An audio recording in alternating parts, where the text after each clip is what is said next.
you need to understand this.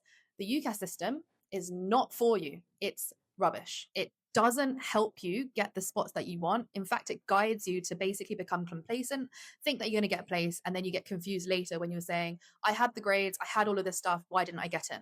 So I just want to break this down a little bit for you and then explain why I give the advice that I give.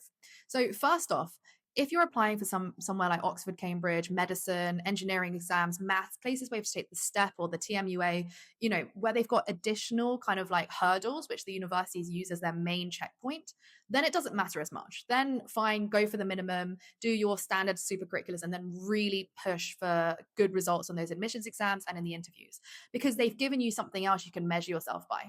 Second case, you're applying for a degree where there is one applicant per place. Listen to the required grade advice then. That's all you need, and make sure you show a bit of enthusiasm, show that you're keen in your personal statement, make sure your reference is up to scratch. But apart from that, nothing to worry about.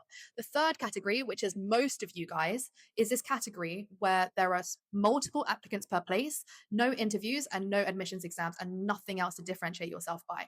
This is who I'm mainly speaking to when I'm giving advice. So I think LSE is a great example because they don't have anything else aside from the personal statement, the GCSE and A-level grades, and the reference.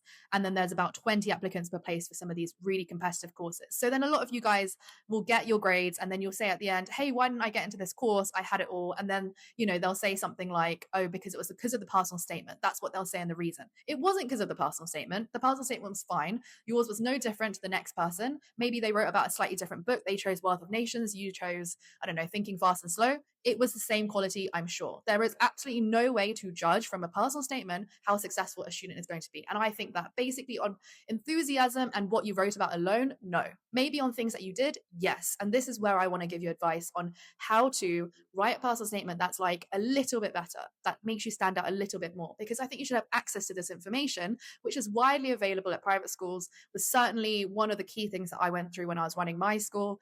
There is a way to differentiate yourself. And so all the advice I give is basically geared toward that. How can you, despite this terrible UCAS system, make yourself stand out and give yourself the best chance of success? Because if you are choosing this academic life, then the alumni network you get from university, the subsequent careers that you get, the money that you earn, the life that you will live, it has domino effects. And maybe it's not the be all and end all, but it definitely has a big impact. So if it is that the advice I give you is never going to ask you to do like 100 extra hours of work, it's always going to be about efficient time usage to make yourself stand out. That's all I'm about. So